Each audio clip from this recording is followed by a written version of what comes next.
I can confirm that it is not always easy to reach agreement, notwithstanding good faith efforts on both sides. It is fantasy to pretend that all would be well if the SDLP and Ulster Unionists were the two largest parties in the coalition.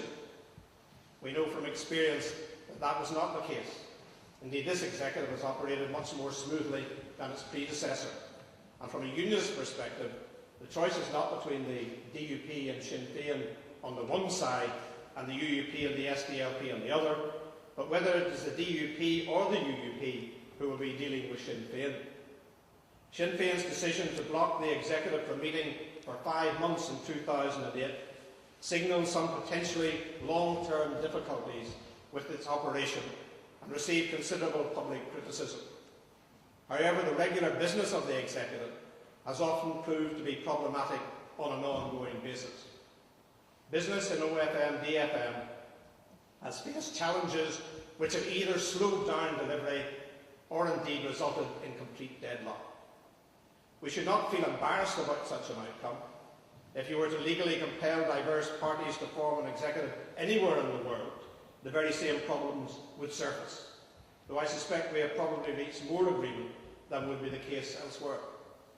Of course, I am frustrated by delays with a range of issues, the CSI strategy included.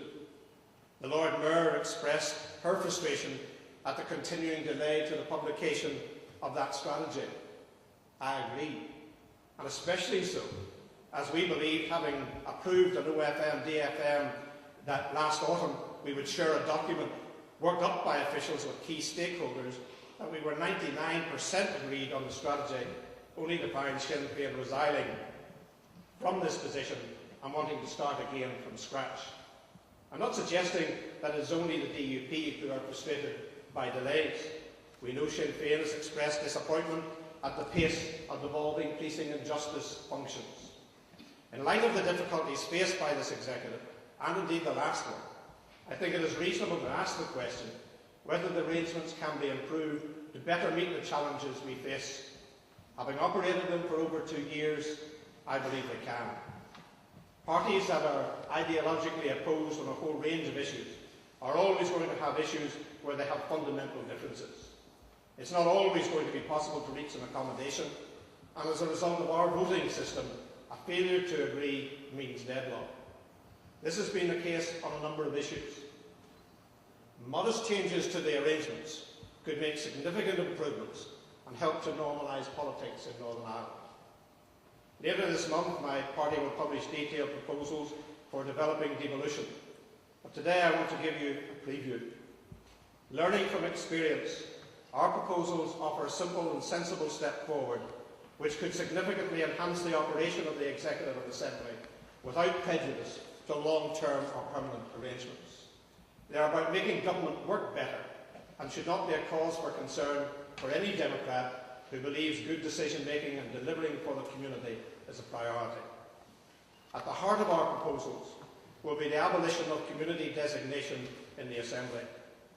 As a consequence of this, new voting arrangements for the Assembly and the Executive will be required.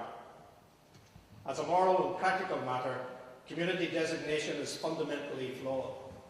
It is deeply undemocratic, it entrenches community division and hinders the development of normal politics in Northern Ireland, and in practice means that the votes of all Assembly members are not equal. While in its initial months the designation provision was seen as a way of safeguarding either section of the community against harmful decisions promoted by the other, it is clear there are other ways to provide community protection without being faced with the negative offspin. In place of community designation, we propose the introduction of weighted majority voting, where a cross-community vote is required by legislation or triggered by a petition of concern. A proposal would require the support of 65% of Assembly members present and voting in order to pass. 65% of Assembly members present and voting would mean that to be passed, any proposal would need to have widespread support across the community, but would not permit a small minority, particularly a one-party minority, to frustrate the will of what would be a strong cross-community majority. It would mean that no single political party would have the capacity to block proposals which otherwise would command widespread support. And crucially, 65% would allow various combinations of parties to form a coalition to pass a particular proposal. This would increase the relevance of all Assembly members and would encourage cooperation and compromise between all of the parties. No single party could then hold others to ransom, as their approval was not required for a proposal to pass. Different coalitions could be formed on different issues to provide the required majority. Neither Sinn Féin nor the DUP alone would have a veto, but support from both sections of the community would still be required. In the executive, where a cross-community vote is required, parties would vote on the basis of their strength in the executive, in the Assembly. An associated amendment to the Ministerial Code would require the First Minister and Deputy First Minister, within a reasonable period, to table and permit a vote at the executive on any matter proposed by any minister. Consequential amendments would also be required to other matters which are predicated on community designation or cross-community voting, to bring them into line with the new arrangements. Changing the voting system cannot be done overnight, but I would like to see a different approach taken to decision-making at the executive as soon as possible. For some time, the Ulster Unionist Party and the SDLP have complained about how executive business has been handled and that they have been marginalised. At the same time, Ulster Unionist and SDLP ministers have been less than responsible in how they have approached executive business. But rather than apportioning blame, I want to find a solution. That's why, pending the introduction of any new measures, and as a gesture to the Ulster Unionists and the SDLP, I believe we should consider requiring unanimity at the executive in order to pass decisions. While no party will be allowed to frustrate the commitments the executive has made in the Assembly in its programme for government, in circumstances where the Ulster Unionist Party and SDLP make a good faith effort to work constructively on matters in the executive, DUP ministers would insist that all decisions will only be taken by consensus, and we will not use our votes to override their opposition. Indeed, to make this participation really meaningful, I will ensure that SDLP and Ulster Unionist ministers have a greater role in relation to executive business.